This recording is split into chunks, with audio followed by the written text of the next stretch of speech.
top 10 gold poster characters. Now, a lot of times when people get excited for Sugo Fest, they're thinking about red posters. They're hoping they pull a new legend, but there are a lot of good gold poster characters. So today I'm going to be covering the top 10 gold poster characters, and I know there are a lot of them.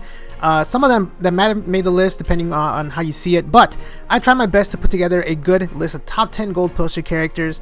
Hopefully you guys will enjoy the list. Let's go ahead and get started with number 10. Now, to begin, we have Donsai of the Flower Country Gang. Now, his captain abilities boost strikers and fighter characters by 1.5 at the start of the chain, and then 3 times after 3 perfects. Really interesting and unique. It feels sort of like a gear 3, but your first 3 units also get a bonus. Really interesting and unique captain ability. I haven't really seen too many like this. Could definitely be something that could be really awesome early game, potentially even into the late game could be a nice captain ability. And his special is really what makes him shine. For 2 turns, boost the attack of striker and fighter characters, and depending on the current HP, you get a different multiplier. Now, he can boost 1.75 at low health for 2 turns for 2 classes. That's insane. You know, that's like a Zephyr type ability, but for 2 different classes. So that's pretty crazy. However, you do have to be low health. So that is one restriction, but still very awesome unit. Anytime you can cross over various classes, it's always a definitely character you want to look at. Now, at number 9, we have Master Caesar. Now, Caesar captain ability boosts the attack of driven characters by 2.5. This is actually really good compared to some of the other 2.5s because driven characters are some of the most powerful characters in the game at the moment. A lot of raw stats and a lot of sockets and just crazy what some of these driven characters can do. So having a good driven character is essential, and if you don't have one, Caesar's gonna fit that role really well. And in terms of his special, it's really good. Again, it's the Zephyr type ability for driven characters, but on top of that, it also has the added effect that it poisons all enemies. So that can allow you to get through resilience shields. That pretty much means that you can't kill them when they have that shield up, but the poison at the end of the turn will kill them.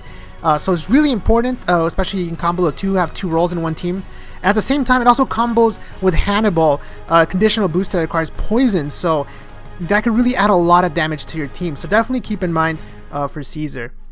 Next up, we got Señor Pink of the Donquixote Pirates. Now, his captain ability is pretty interesting. It's a Whitebeard captain ability, which just means times 3 if your HP is below 30%, but it's for fighters specifically. So you can combo this with Jinbei. You can just Jinbei friend captain. Jinbei does boost, but I think below 30 and above 70, so you could potentially try to do that. Maybe go with the Whitebeard ship. So it can be a powerful captain ability. It's not the best, but it could definitely be pretty powerful. And then his special is really good. He does a big orb boost, 1.75. Not too many rare recruits do that. So if you're going for the 1-turn burst on a fighter team, Señor Pink is going to be where it's at. But he also changes his own orb into Psy. So that's really important. Guarantees an orb on him. So make sure to level him up at maximum because he can do massive damage because he's guaranteed an orb. On top of that, he also has a level 1 special. So if you can't stall enough, you can always go with the level 1. So that flexibility adds a lot of potential things you can do.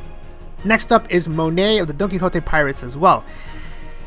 Monet, what can I say about her? Her captain ability is not very good. It doesn't boost, and it looks like she only recovers HP at the end of the turn and deals damage. So could be something maybe for like turtle time, or not turtle time, sorry, like so for farming baby penguins, but other than that, I don't really see too much use for that. But her special is really, really good. Delays enemies for 1 turn, so anytime there's a delay on an ability, really awesome. But on top of that, you get a conditional boost that is triggered by her own ability. So I think she might be the only character in the game that does it at the moment, but normally conditional boost requires someone else to set it up, but she sets it up and activates it at the same time. So really good. Again, you got a delay and you get a 1.25 boost that stacks with type boost and orb boost and all that stuff. So really awesome character. Definitely you want a Monet on your team, especially for rankings and stuff like that. She's going to be really good. Next up, we have one that I'm still trying to get, and that is Elizabello, the second king of Prodence. So He will boost the attack of fighters and powerhouse characters by 1.5 and HP of all characters by 2 times. So combining with the marine ship, or if you're running an all fighter team, you could potentially run the Jinbei ship, and you're looking at potentially over 100,000 HP. Combine that with like a Marco on your team, since he's a fighter powerhouse unit. You potentially, you know, could be a pretty powerful team. You know, nothing too crazy, but like, you know, if you're in for the market for that, you can definitely use that team. And on top of that, his special is really what is crazy. One of the craziest specials in the game. 500 times this character's attack, but you have to stall 40 turns. So pretty much after the first 20 turns, assuming it's a max special, then you start charging it up. The more you charge it up, the more damage you do. So at 20 turns, which is 40 turns total, he does 500 times. This guy makes Training Forest a walk in the park. So definitely try to get your hands on him and level him up, because this guy is a complete beast. Now, we're starting to get into the upper half. So we're starting off with Kalifa here at number 5. Kalifa, her captain ability, boosts the attack of cerebral characters by 2.25 and their recovery by 1.5. It's not anything too good, anything too crazy, but it's also not a bad special at all, especially if you're early game and you don't have a nice cerebral captain. You could definitely use her as a substitute. But again, one of the reasons that she shines, or the main reason she shines, is because of her special ability. Now, she has a very unique ability. It allows you to reduce the damage that you're going to take depending on the amount of HP you have. Now, the key and the reason that she is OP is because if you are below 20 HP, you're going to be able to tank a hit. Pretty much, you're going to be able to survive that turn. So you're talking about a Bartolomeo level special, you know, legend level special. Really crazy what you can do, especially considering that she fits right into crocodile teams. Even if you don't have her in a crocodile team, though, again, damage reduction / surviving a turn, insane. Okay, so let's move on to number 4, and that is Sanji, the Cook of Love. Now, 3D2Y Sanji, as you guys know him, boosts attack of powerhouse characters by 2.25 and their HP by 1.5. Really good right there. You know, that's enough for a really good captain ability, but also recovers 2 times the character's recovery and HP each turn. So it's like a combination of Enel, raid boss, with a 1.5 HP boost. Doesn't recover as much, but still really good. Really awesome for clearing Training Forest, and can just do some crazy stuff, especially if you have a recovery unit. And on top of that, you have his special, which deals some damage and boosts the attack of powerhouse by 2 times. So anytime we have a 2 times class boost, that is insane. Though you don't see too many of those. Some of them that come to mind are more like raid bosses or stuff like that, or legends even, like Crocodile. So the fact that you have a 2 times class boost on a rare recruit that really has no drawbacks is insane. Very powerful. You want to want him on every single powerhouse unit, pretty much every single powerhouse team.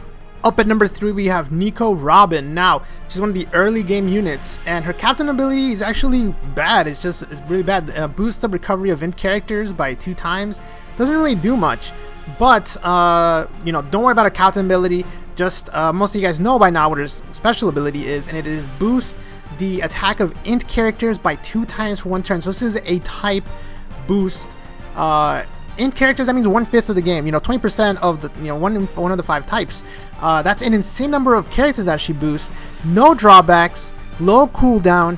The only other character that really does this is Impact Al Usopp, which I sort of want to put on the list, but he is sort of a silver poster at the same time and farmable. So they're crazy. I mean, look at some of the other characters like Strong World Luffy, Enel. They have drawbacks, and there isn't even a 2 times green booster yet. So Nico Robin, definitely a key unit. Any purple team, you're going to want her. Definitely try to get her because she is insane in terms of her special ability. Now, these last 2 were kind of tough, but I decided to put Marco the Phoenix at number 2. Now, Marco the Phoenix, by now most of you guys know what his captain ability does. Boost the attack of Psi units by 3 times if your HP is above 99% at the start of the turn. This is a very high risk, high reward special. Was really good back when Turtle Times was a bit harder, but now they've made it easier. So you can still use it though for raid bosses, Zephyr, Aokiji. As long as you can set up and plan accordingly, you can do massive damage with his captain ability. And on top of that, his special is insane. One of the most powerful specials in the game. Might be the most powerful special. I don't know if it's the most, but it's definitely up there. Recovers all HP. Now, unfortunately, he does get outclassed by Legend Marco, but that doesn't mean that he's not good. Like, if you don't have Legend Marco, you can definitely use this Marco, and it even recovers more HP, you know, depending on how much HP you have. This one can potentially heal more. It also comes with his own captain ability, so if you take damage, you can also use Marco Special to heal back up, so you still have your captain ability. So awesome unit. And at number 1, of course, we have to put Monkey D. Luffy Gear 3rd. It's funny, such an early unit is still number 1. I mean, on my list in terms of rare recruits.